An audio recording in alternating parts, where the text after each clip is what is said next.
Welcome to Agents Growth Academy. I am your headmaster, Jim Schubert. I hope you're ready to grow big or go home. I am unbelievably excited to reconnect with someone that I only saw from the stage, or he was on the stage rather, at Jason Cass's Brain Share a few months ago. So I've got Andy Mathisen from GloveBox, and he's going to talk about client experience for dummies. So I'm excited to understand a little bit about what that means.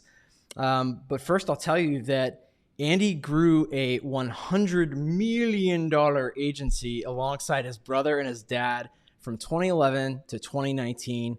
And then he started GloveBox in 2019. And he also co-hosts the Cease and Desist podcast. Welcome to Agents Growth Academy. Andy, what's going on, my friend? Oh man, we're having a really good time out here in Denver, Colorado, building this company. So it's all good and dandy.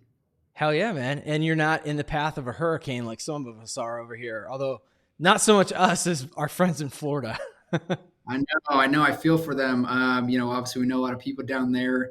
My dad's down there at the moment, so I'm making sure he's doing all right. It seems like everyone's okay at the moment. So yeah, all the thoughts. I keep seeing all these posts from David Carruthers like, we're okay. We got all the supplies. My kids are picking up debris. I was talking to someone about this yesterday real quick. I'll take 20 seconds on this. Yeah. David picked up pallets and plural pallets of water. And I think he's just helping to distribute those to people in need. But I'm like, David, doesn't the faucet still work? Like people can just turn on their faucet and still get their water. Right. I think they're going to be okay. It's scary times there. And I mean, it's been a pretty quiet year so far for that. Knock on wood. Hopefully that continues after this. But yeah, man, it's funny because you're with GloveBox, and I was saying before that I got to talk briefly about MarbleBox. You guys do some really cool things, making it easy for the client experience, and we'll get into that in a second. The client experience and what MarbleBox does for us has been amazing because it's taken a ton of low value tasks off of us from an agency's perspective, so that we're not having to spend so much time with our higher paid licensed insurance agents taking care of all the processing and agency bill, transactions and stuff like that. As a matter of fact, we actually literally just I think today are adding a second MarbleBox employee. If not, we're about to go over our hours, employee in quotes, because it's outsourcing, right? So for those who are interested, if you guys want to check out MarbleBox, just go to marblebox.com. It saved us first month alone. I think there were like 560 tasks that this person was doing for us that took it off our plate. And at a time when we needed it, because we actually had an account manager that left. And it was really great to have that person from MarbleBox filling in. So marblebox.com, that's all I'm going to say about that. I'm excited to talk about the other box in the room, GloveBox. What do you mean by client experience for dummies? How did that come about? Why is that even important? What a vast category. Given our background, my brother and I specifically, and my business partner, Sean, we're all from the agency that we ran and operated for a little under a decade alongside my dad, who had owned it prior to us coming in. We recognized there was a major gap in the connection or the relationship between independent agents and their clients, their policyholders, not to mention carriers that they're being written with. So you have these three stakeholders involved in the process of the insurance realm, and they're just not communicating well. They're not, the relationship is not what it should. So there's this gap in client experience. And so we recognized that. We took it upon ourselves to do something about it. And I'm sure there'll be more questions stemming from that concept there. Yeah, not the least of which is, I was looking at some of the bullet points on your website, and I'll just read a couple off here that kind of stuck out to me. First of all, direct connection with carriers. Now, I'll just for perspective and for the audience, If anybody out there is using Applied Systems, they've been a decent agency management system over the years, although there are a lot of things like any agency management system that I would love to change. And we do, in theory, I say in theory, use CSR 24 because it's just been so hard to adopt. And that was another bullet point that I'll read off in a second. But one of the things that I think CSR 24 is lacking, and correct me if I'm wrong, is that actual direct connection with carriers. So what does that look like in GloveBox versus CSR 24 from what you know? Yeah, and I'm glad you brought it up because there's a lot of products, or a handful, I should say, that are offering independent agents the ability to turn around and offer their clients a portal or a mobile app, but the system that it's based on is all downloaded data. So it's presenting clients with data that it can be stale, like it's not live. Yeah. It can be manipulated by numerous individuals that are touching that data. And at the end of the day, that data, it could not be accurate for the consumer to use as a means for knowing what's going on with their policy. So we made a very clear distinction to say, hey, when you use carrier apps, that's live data, live documents. Why wouldn't we give clients the ability to have access to that data without having to go directly to the carrier? Because their independent agent is the relationship. It's who they want to work with. It's the person they know. And so we wanted to build something that is specific to the independent agent that they can offer their client, but it's connected to the carriers. So essentially, we've made connections to all those carriers in one of two ways, and we allow the policyholder to have access like they should.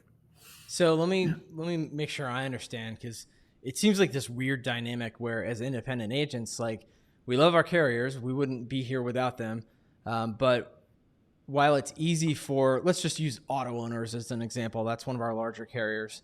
Like, I'm sure they have a great app, but as an independent agent, I would rather my clients not use their app, because what if next year we end up moving them to a different carrier, right? Yeah. Or even worse, and I've seen you post this recently on LinkedIn, like, raise your hand, agents, like, who do your clients say their insurance person is if they were asked on the street? Is it the agent? Is it the agency name, or is it the carrier? And if they say it's the carrier, okay, Mayday, we've done a really bad job, like, branding ourselves. So it sounds like you guys have kind of figured out a way to brand that in your app that the client uses, that's branded as independent agent name, but being able to access live data. Is that what I'm hearing you say? Yeah, precisely. We feel very adamant that it's very important for an independent agent to keep their client in front of them and not push the client over to the carrier the minute that they wrote the policy for them. Because the second you do that, you say, hey, I wrote you with auto owners, just go to their system and deal with them. It's no longer about that client and the independent agent. They just think, oh, okay, my relationship's now over here. And we don't want that. You don't want that, right? Not only are you going to hope to keep them on the books for a very long time because of your relationship with them, but you want them to feel like there is a legitimate reason why they work with you. And there is, right? You are that person that they should be in touch with. Now, at the same time, you don't want them to have to contact you all the time for all the little stuff. That's a pain in the butt for both the consumer and for you, right? Yeah. It's a fine balancing act. Yeah, let's give them the tools they want. Let's meet them where they want to be, all that stuff. Yeah. So giving them this agency branded, carrier connected platform that allows them to do everything they want to do. And it's an option that you're giving them. They don't have to do it, but it's an option. And things like ID cards and documents, like deck pages, of course, paying bills, starting claims, requesting service. If I need to add a driver or whatever, I can go do that through GloveBox. And so it's a very valuable and competitive advantage over other independent agents that don't use a platform like this. So that's awesome. I love it. It is just such a weird dynamic, again, just having like the carrier and the client and trying to figure out how to balance that. So I'm looking at some other things on here. Direct carrier bill pay. I don't think that's something that CSR 24 has, because like you said, Yeah. it's just sort of like information that's been downloaded into CSR 24, but the client can't necessarily do anything with it. Yeah. So, There's so not are you much saying they can actual. literally pay their bill through GloveBox direct Yeah. to the carrier? Yeah, that's exactly right. So we use the AMS data to prompt the individual which carriers they have with that agency. So if I'm personally a policyholder with you, for example, and I open up Yeah. your GloveBox app, if you were to have it, I would see the carriers that you wrote for me. I would be able to click into that carrier inside of GloveBox and make that connection. Now that connection is a one-time connection, meaning I just have to log in once, and once that's made, that connection has been made, we extract the policy documents and the policy data from the carrier system into the GloveBox account, and it's stored there for that individual. So obviously that live connection obviously allows me to do a lot of things, including pay my bill. That is awesome. You know what I love about this podcast, not just because it's my podcast, is because sometimes I feel like I'm having a discovery call with somebody that I'm kind of interested in using their solution, and I get to do it in front of a few thousand of my closest friends. Uh, I like that. One of the other things that I'm looking at here, no client account setup needed. Okay, you had me at those 5 words. No client account setup needed. Tell me about that, because I know with CSR 24, that is one of the biggest gripes that we have on our end, and probably one of the biggest reasons that we haven't had client adoption rates near where we want them to be. It's kind of a pain in the butt. So how do you guys solve that? Yeah. So, like I said, when we are using the AMS data to get an agency onboarded, that means, hey, agency just moved forward. We have their client list. We know which clients have which carriers, which policies they have with those carriers. Now we go build the account on behalf of every individual client. All the client has to do is come get it. Now, how are we doing that? How are we allowing them to come get it? We have a client automation rollout. That means we're sending emails and text messages on behalf of the agency that's branded to the agency, that's inviting the client to come start their account, or to come access their account, I should say. Okay.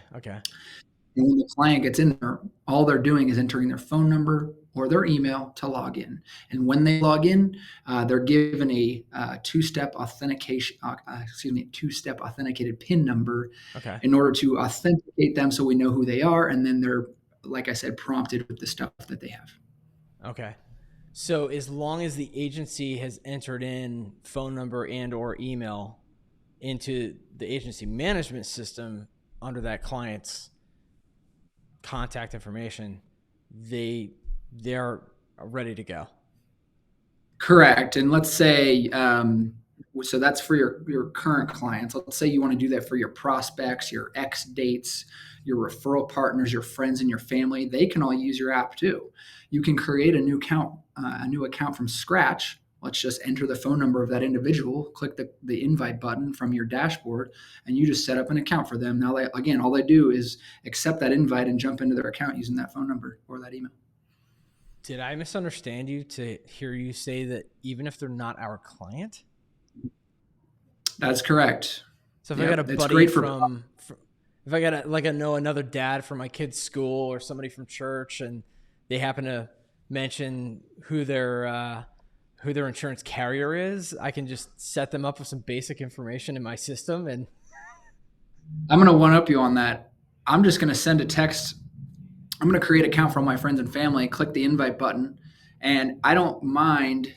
I don't actually care which policies they have with which carrier, because when they come get their account, they are going to log in to that carrier at that point, and you will see it in your dashboard. So if you look up your friend and you notice he set up his account, as far as like which carrier he connected to, you're going to see that not only the carrier, but potentially the documents that are inside. What? Because they've given me permission to basically. It's your GloveBox account. So, yep. So they're using your tool to manage their insurance, but you can see what's inside their account. Even though they're with a different agency, different carrier. That's Yeah. a prospecting tool. Yeah, precisely. And it's good for X dates because it's like, hey, you didn't go with my quote today. No problem. I'm going to check back with you in 6 months. But in the meantime, use my app to manage your stuff. You can go grab your documents and your ID cards and do all the stuff you need to do. And I'll be back in touch with you in 6 months. And you know exactly where they went. If they go to Geico or State Farm, you know that because it's inside their account. Dude, that is insane. Are you Yeah, I love serious? that. Yeah. I had no idea that that was even a thing. Because it's on my mind, I want to one up you again. So you can break it down by having a master agency app. So just for your agency, you can go down one level by location. So if you have multiple locations at your agency, you can do multiple locations, have an app. And then one more level by individual agent producer. So, hey, we have 20 agents at our agency. They can individually have their own app as well. So then referral partners can use it for those individual agents. And then you can actually brand it to like just your X dates and just your prospects and just your current clients. So it's really cool. Okay, my wheels are turning. I'm already thinking of ways that I could use this. We're about to set up. We're a little bit behind. We had done some email automation stuff a few years back with Agency Revolution, and it wasn't them, it was us. Our data sucked inside of our agency management system. So we were sending welcome emails to clients that had been there for years, and we were like, oh my God, we have to turn this off. So we've taken some time to clean it up. We're about to start doing some more automated stuff, and I'm like super jazzed about that. I can see a world in which part of our, as we're getting people like just going to our website and filling out a quote form, if they never end up buying from us, they get put into a nurturing email sequence. And one of the emails is, hey, by the way, if you want to make it, just as a, like, just because we're nice people and we love helping people, you're welcome to use this if you'd like, even if you're not using our agency. I mean, who's not going to want to? Yeah, and it's a value for both sides. Obviously, for the client, it's just I want one place to have all my carriers because there's a good chance they might put their auto over here and their home over there. A lot of people do that, and you could have that inside your glove box, and it's a nice convenience. So I don't have to download a Progressive app and an auto owner's app. So just do it all in one place, and I never have to re-download a new app again. I just use GloveBox for everything.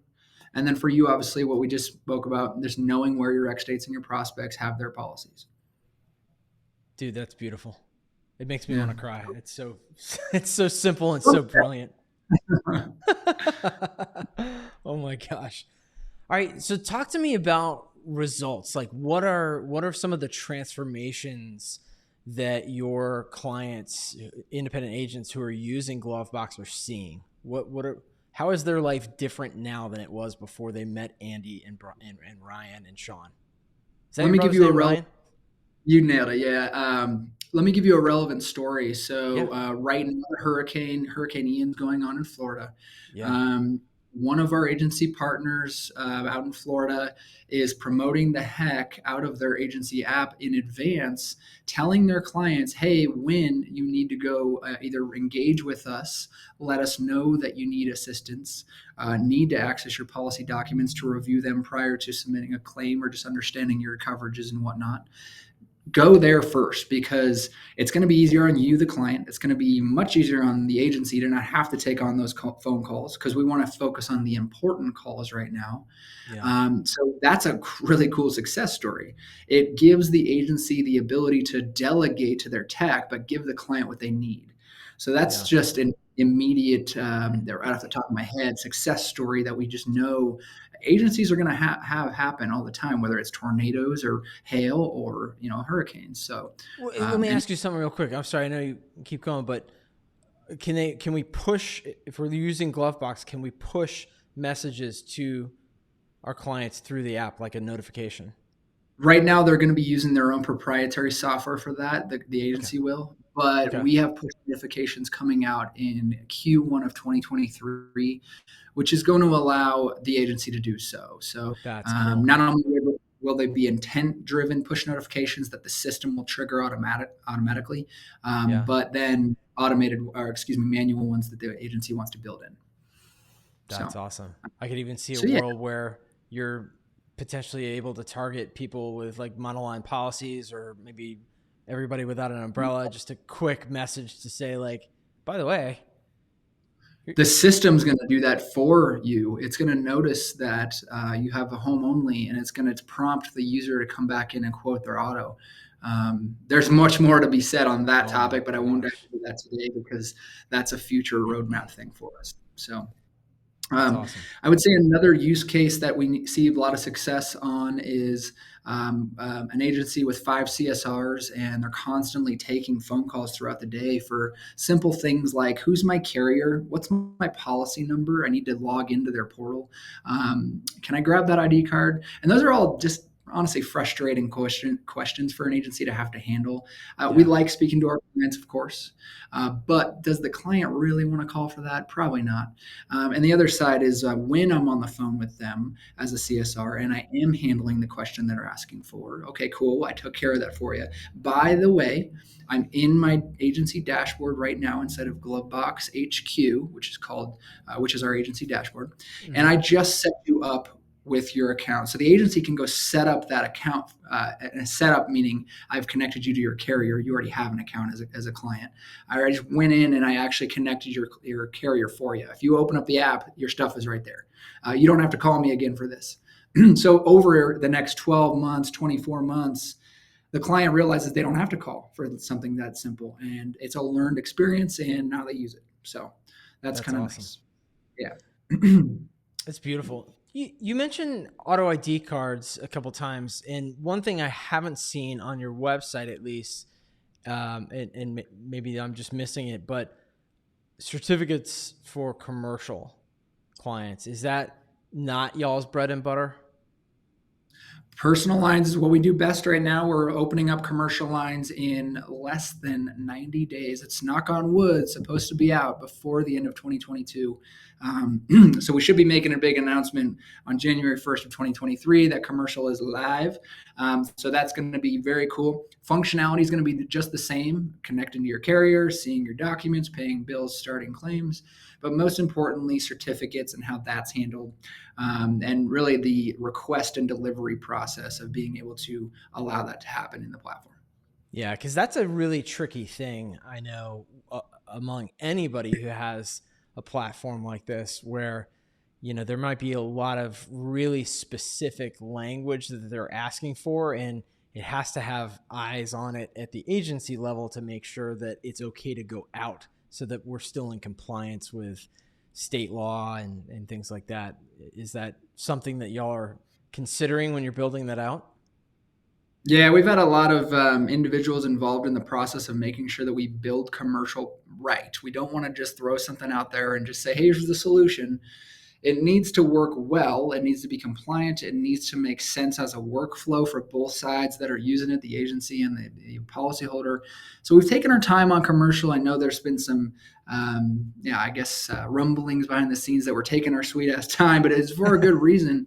We need to do this right and do it well because it's really never been done before in the right way. And so this is our chance to make sure we're changing the industry and enhancing what's already out there. So this is that moment. So by the end of this year, it's going to happen. You know what I love about you guys? And I honestly, like, you and I didn't even really get a chance to talk at Brandshare. So this is literally the first time you and I are having a chance to get to know each other. But what I already love about you is that you and your brother, and was Sean at the agency too? Yes.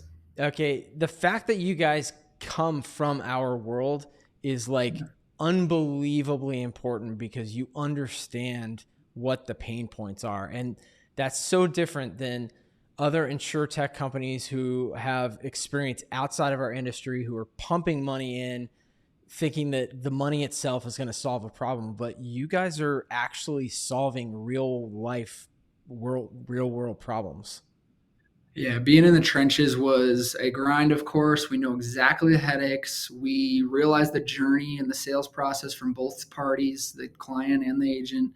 We want to just nip this client experience conversation in the bud because it's been ignored for so long. And if we give clients a better experience, It gives agents the ability to cross sell better, to focus on higher end sales, to get lead generation in a better place for themselves. There's so much opportunity with client experience. You have referrals, you have retention, you have, like I said, cross sells. So there's some 3 or 4 major things that get solved with one piece of one little category in client experience. Yeah, it's beautiful. I love it. Not only that, but when I checked out your podcast before this podcast, you had me in the description, there was a line that said something about grab a glass of whiskey, getting ready for the podcast. Yes. Yeah, we do that. We do that every time. We open up a bottle of whiskey. We do a big cheers with our guest. We hope our guest joins us in that moment, and it's pretty fun. We, like I had mentioned to you earlier, we use the podcast as kind of a punching bag for not only having to transition from the agency space to a tech space, which, by the way, is a major headache. You'd be surprised at the difference. And we're not tech guys per se. We're insurance agents at heart by trade. But at the end of the day, this gives us an opportunity to kind of speak about the industry transparently, be open and honest in a different way, because we feel like we can, because we've been there. So that's why we do that. Yeah. I love it. Yeah, I did notice the little explicit symbol on the podcast description. Because we haven't done yet, Jim. We haven't broken out a pipe or a joint, and we have not. And you could. You're in Colorado, so yes. It's awesome. Coming. We'll do an episode. What's your go-to whiskey, man? Oh, great question. Bullet Rye is nice just because it's quick and easy. It's it's good, easy on the wallet. There's some local distilleries out here that I'd mention them, but they wouldn't really resonate. Breckenridge is specifically a distillery out here that's a good one. I could definitely send you over a nice list if you're ever interested. Well, I was just talking to my wife last night. She got me a subscription to Flavier. Have you heard of that?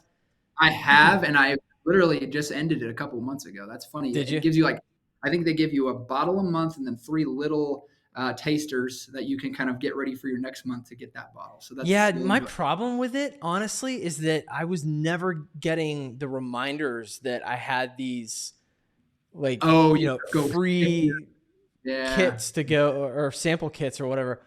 And so I'm probably like 2 or 3 behind, and we've already paid for it. But the coolest thing she got me for Christmas last year was the whiskey advent calendar. And literally every night I came home in December, I got to have one new bottle or little vial of whiskey. Bottle.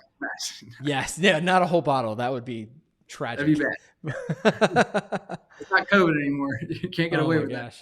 Well, when we meet up in person, we're going to have a dram together, because that's my thing, baby. Love it. That's awesome. That's cool. Hey, let's get into the rapid fire round. And if there's anything else that you feel like you haven't gotten across, we can certainly do that before we hop off. But tell me one piece. Now, you can't say anything that has box in the name. What's one piece of technology or software you can't live without? You'll laugh. I'm a huge Twitter guy. I like to say it how it is, speak my mind. There's nothing wrong with that in my eyes. Although I'm very down to earth about it and honest and open about everyone's opinions, and everyone should, absolutely. Yeah. I just like to speak it and hear it and see what else is out there. I really enjoy Twitter. Twitter's fun. That's awesome. What's one book that you're reading right now, or that you've read recently, you want to share with folks? There's a book called Relentless by Tim Grover, and it's really cool. He's the former trainer of guys like Michael Jordan and Kobe Bryant, Dwayne Wade. So he is a really interesting guy. Wrote this book about just mentality and work ethic and how these guys did it. And these are obviously very heroic individuals that did it the right way. So it's a good book. Awesome. That's great. Thank you. What's one piece of advice you would give to your younger self? Oh, that's a tough one. Try harder in college. College is the topic of a hot topic. Like, should you go? Should you not? Should you spend the money? Well, I did go, and I did spend the money. And I was, let's put it this way, a very put together individual in high school. Didn't drink, do drugs or in high school whatsoever. I had good grades. I made it through flawlessly, or at least in my eyes, that's how I look at it. Went over to college, and my gosh, I went to the University of Kansas. It's a party school. You know, we won a national championship in basketball that year, and we were really good in football that year, believe it or not. And we're back to being good at football, by the way. But that's a whole other topic. Um, and I stopped caring. I don't know. So like it could have prepared me better for the real world. Now, what it did do is give me an opportunity to become an insurance agent in the agent space, right? So I could have been smarter and been better to do something different. But glad actually now that I'm saying all this that I ended up in the insurance industry. But and we might not have been talking now because maybe you wouldn't have ended up in it. So So a terrible answer then. yeah. We're No, gonna it's roll with good. it. It's good. Um, surprise question, because it's probably getting chillier in Colorado. I mean, we're having some really Yeah. nice fall weather now. If you had the choice between eating a hot bowl of soup or some scrumptious gourmet marshmallows and hot chocolate, what would you choose? Oh man, I'm going with the soup. I like sour over sweet. So Sour I'm over thinking of sweet. yeah. I'm thinking like it's nice chicken noodle soup or something. I like sour over sweet. So when it comes to sweet stuff, I'm not a huge dessert guy. It just kind of just is what it is. I'd rather have a whiskey or something. Like I said, I guess that could be considered sweet. But dirty martini. I like dirty martini. So now I'm There you go. changing topic on you. But yeah, I'd go with the soup. I'm going with the soup. Awesome. Well, I'm going to send you a package of soup from our friends at Spoonful of Comfort. They're not a sponsor, but I just love sending their soup. Yo, And there's some really cool goodies in there, but I'll send that out to you. So I'll thanks. get your address off air. But That's great. yeah, you'll enjoy that. Cool. And then one final piece of advice or actionable step for folks today, based on what we talked about. Uh, Given the kind of the audience, I really want to hone in on lead generation and marketing as a whole. I talk about this on stage in some certain in conferences. Yeah, you did a great Marketing. job, by the way, you and your brother. That was amazing. I walked away Thank with you. pages of notes. Even though you guys had the slides and we got them, I still wrote a ton of notes. Yeah, we just feel so passionate about the marketing is the foundation of your career. You can be really good at sales, but if you don't have any leads because you lack a marketing skill, then what's the point? Like you're not even going to be able to sell deals if you don't have any leads. So, marketing number one, but lead generation within marketing, because if you can set yourself up for success long term with a good foundation of a marketing skill or lead generation in general, you're going to be successful for a long time, because then you don't have to wake up every morning and worry or wonder how you're going to get a prospect, right? It's just going to Yeah, be that constant faucet is going to be running. And I really am strongly passionate about that. So, that's awesome. I love it. yeah. I love it. Andy, where can people get more of you in their life if they want to check you out and connect with you? We're going to start with Twitter. Look me up on Twitter, Andy Mathisen. LinkedIn, as you know, Jim, I'm a big Yeah, LinkedIn guy. I'm on daily, posting as much as I can. Looking for opinion and perspective and commenting on just the way people operate and such. And then lastly, just my email is andy@gloveboxapp.com. Yep. awesome. My friend, it has been a pleasure. You stick around for me for a second, but thank you very much for being on with us today. I appreciate it, man. Yeah, that was a blast. Thanks so much, Jim. Absolutely. Everybody else, until next time, grow big or go home.